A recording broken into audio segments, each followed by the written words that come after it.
en los cielos, no allá en Canaán, en el Medio Oriente. No, hermanos. ¿Sabe por qué?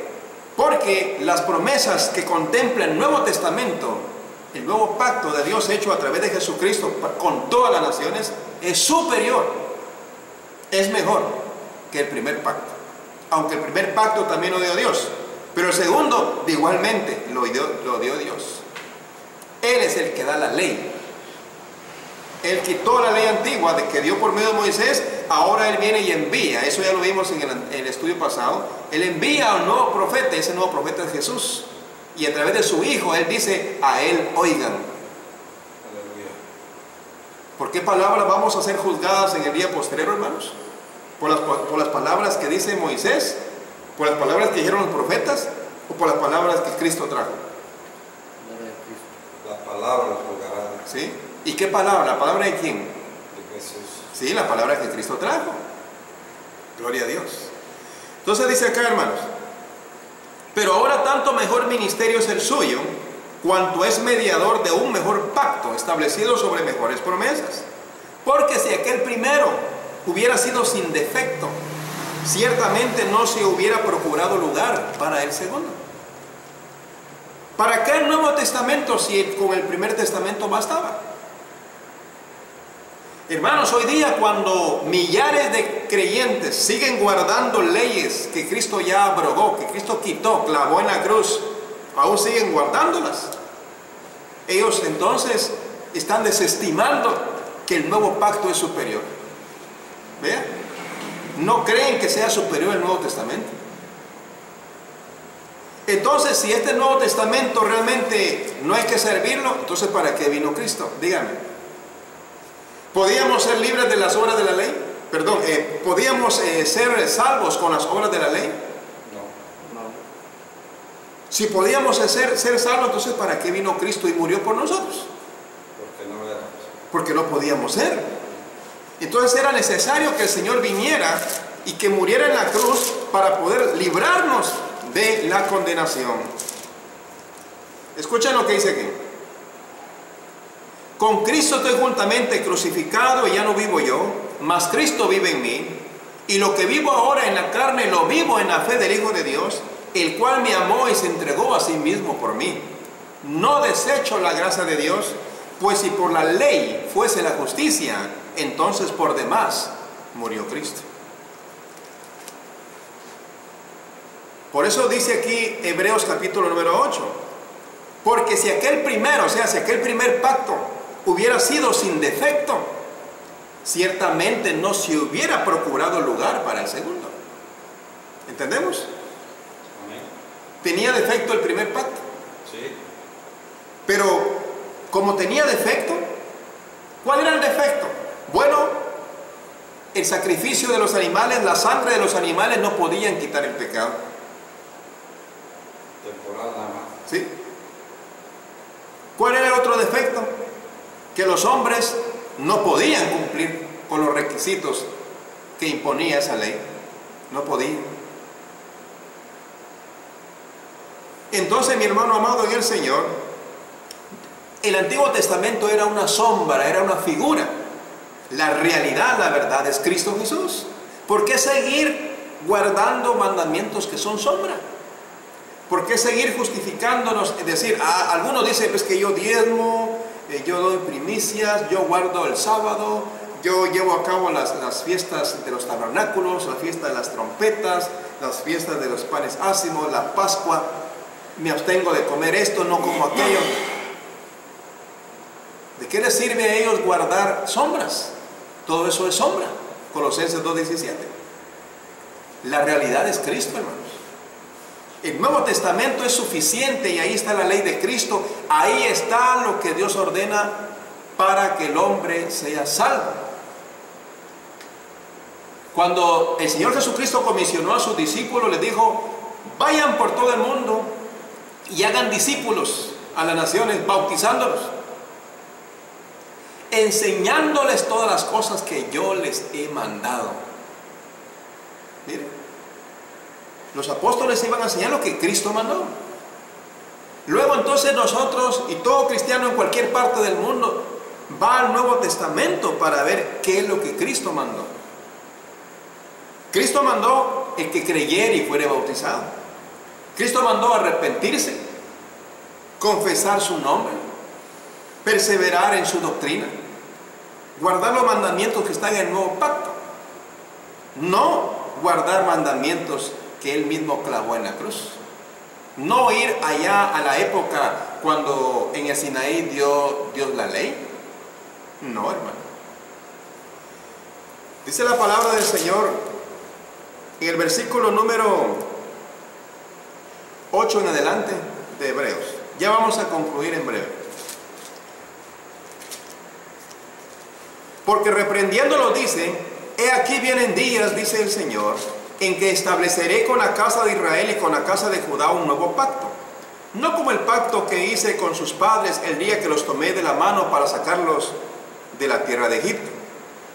Porque ellos no permanecieron en mi pacto, y yo me desentendí de ellos, dice el Señor. Por lo cual este es el pacto que haré con la casa de Israel después de aquellos días, dice el Señor. Pondré mis leyes en la mente de ellos, y sobre el corazón de ellos los escribiré, y seré a ellos por Dios, y ellos me serán a mí por pueblo. Y ninguno enseñará más a su prójimo, ni ninguno a su hermano, diciendo: conoce al Señor, porque todos me conocerán, desde el menor hasta el mayor de ellos. Porque seré propicio a sus injusticias, y nunca más me acordaré de sus pecados y de sus iniquidades. El escritor a los Hebreos tomó lo que había escrito Jeremías. Hacía 600, 700 años atrás que Jeremías había profetizado esto en nombre de Jehová. Jeremías 31, el 31 al 34. Y ahora el escritor a los Hebreos en la era cristiana toma ese escrito en Jeremías, en el Antiguo Pacto, como algo realizado ya, como algo que se cumplió, hermano, en Cristo Jesús. Dice el versículo 13: al decir nuevo pacto, ha dado por viejo al primero, y lo que se da por viejo y se envejece está próximo a desaparecer. Desde el momento cuando el Señor dice por medio de Jeremías, cerca de 700 años antes de que Cristo venga, y cuando dice: voy a hacer un nuevo pacto, no como el primer pacto, haré un nuevo pacto. Desde el momento en que el Señor dice nuevo pacto, ha dado por viejo el primero, y lo que se da por viejo y se envejece está próximo a desaparecer. ¿Saben ustedes desde que Dios promete algo, hermano amado en el Señor, para Dios es algo que ya se cumplió? ¿Sí? Porque cuando Dios dice algo, mi hermano, lo que Él dice es palabra de Dios y se cumple. ¿Se cumple o no se cumple? Amén. Pero cuando nosotros decimos algo propio, ¿será que se cumple? A veces, muchas veces no se cumple. ¿Sabe por qué? Porque nosotros somos personas finitas y que podemos morir en cualquier santiamén. Alguien dice: pues yo voy a ir a predicar mañana, y yo estoy seguro que mañana estoy en su casa a las 10 de la mañana. Habló mal. Lo que debió haber dicho es: si Dios me da la vida, si Dios me permite, espero estar con usted mañana a las 10 y tener esa comunión con ustedes, si Dios me lo permite. ¿Sabe por qué? Porque podemos morir en la noche. Algo puede pasar en la madrugada y no vamos a poder hacerlo. Pero Dios no está sujeto a eso, hermano. Dios no está sujeto a la debilidad que el hombre sí está sujeto. Desde el momento en que Dios dice: haré el nuevo pacto, desde ese momento ya ese viejo testamento, el Antiguo Testamento, perdón, se estaba dando por viejo. Esa ley que estaba vigente en ese momento ya se estaba dando por anticuada ya. ¿Ve? Para Dios. Pero tuvo cumplimiento hasta que Jesucristo vino y la cumplió y murió en la cruz, anulando el acta de los decretos, clavándola en la cruz. Cristo clavó la ley, la quitó y estableció el nuevo pacto. Leamos y aquí terminamos. Hebreos 9, vamos a leer.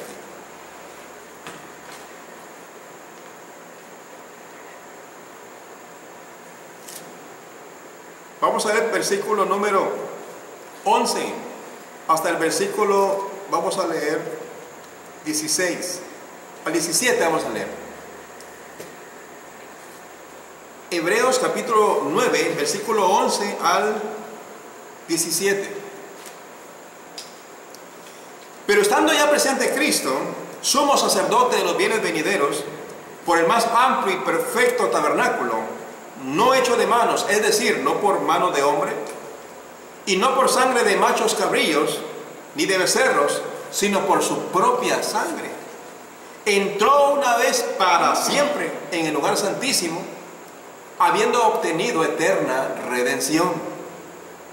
Porque si la sangre de los toros y de los machos cabríos y las cenizas de la becerra rociadas a los inmundos santifican para la purificación de la carne, según el Antiguo Testamento, cuánto más la sangre de Cristo, el cual mediante el Espíritu eterno se ofreció a sí mismo sin mancha a Dios, limpiará vuestras conciencias de obras muertas para que sirváis al Dios vivo. Así que, por eso, es mediador de un nuevo pacto. ¿Quién es mediador de un nuevo pacto? Jesucristo. Jesucristo. Para que interviniendo muerte para la remisión de las transgresiones que había bajo el primer pacto, los llamados reciban la promesa de la herencia eterna. Cristo, hermano, es el mediador del nuevo pacto, y Él tuvo que morir para el perdón de los pecados de aquellos que vivieron bajo el primer pacto, que eran imperfectos y que necesitaban, hermanos, también el ser rociados con la sangre de Cristo para poder ser salvos. ¿Puede ser salvo alguien sin la sangre de Cristo? No. Nadie, hermano. Porque donde hay testamento, es necesario que intervenga muerte del testador, porque el testamento con la muerte se confirma, pues no es válido entre tanto que el testador vive. Una vez Cristo quita el Antiguo Testamento, al morir en la cruz, hace otra cosa también. Él viene, mi hermano amado del Señor, y confirma el nuevo pacto. ¿Cómo lo confirmó? ¿A través de qué? Su sangre. A través de la muerte. Sí, a través de su muerte, exacto. Clavado con el día con la cruz. Exacto. Clavó el Antiguo Testamento y da inicio al nuevo pacto. Hoy día, alguna persona que quiere dejar bienes a sus seres queridos o a X personas, favorecer a ciertas personas o incluso entidades religiosas o que hacen obras sociales, ellos van con un abogado y notario y llevan su documentación. ¿Y qué hacen? Hacen un testamento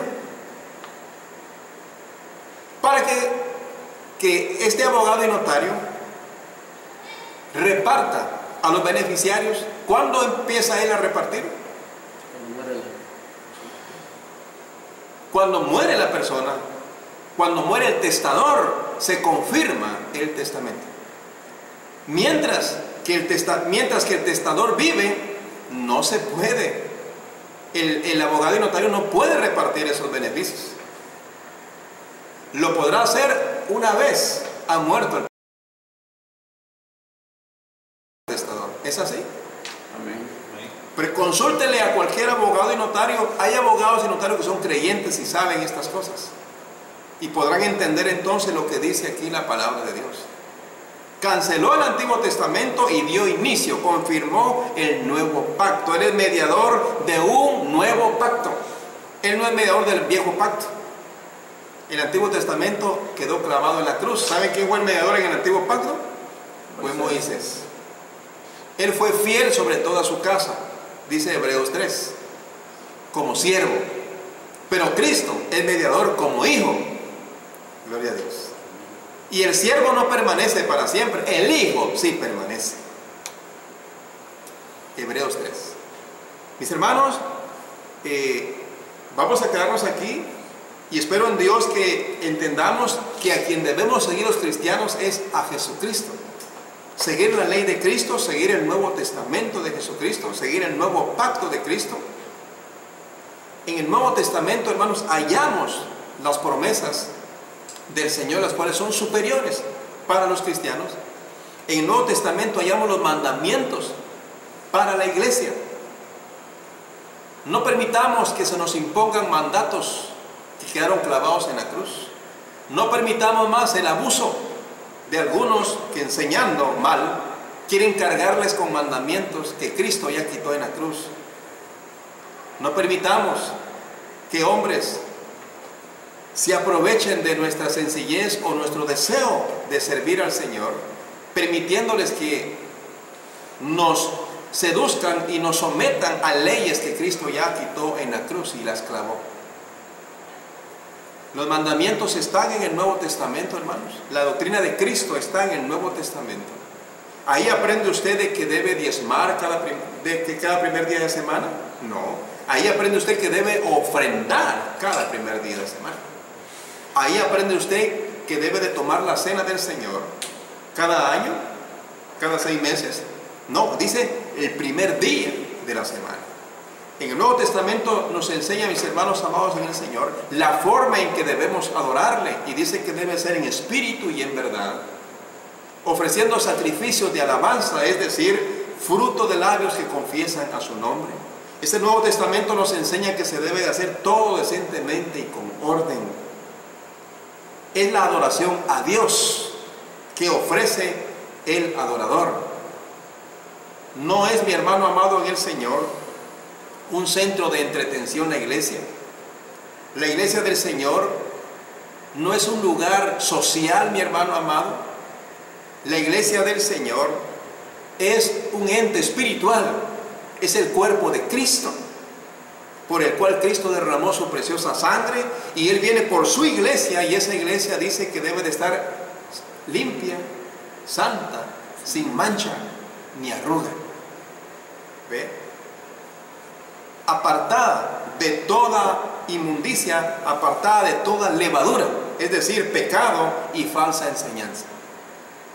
Por favor del Señor, esperamos ir meditando siempre y cuando ustedes estén viniendo, que quieran seguir estudiando. Vamos a seguir meditando en la palabra del Señor y vamos a seguir avanzando. Reconozcamos que cada vez que aprendemos más del Señor, esto nos hace más responsables ante Dios. Procuremos practicar lo que el Señor dice, no solamente hablar, sino llevar a la práctica lo que Dios nos enseña en su bendita y santa palabra. Los siervos del Señor, el pueblo de Dios, aunque sea pequeño, hermanos amados, pero es un pueblo fuerte. ¿Sabe por qué? Porque está en la voluntad de Dios. Y si Dios es por nosotros, pues ¿quién contra nosotros? Que la paz de Dios sea con cada uno de ustedes, y seguiremos estudiando en otra oportunidad. Amén.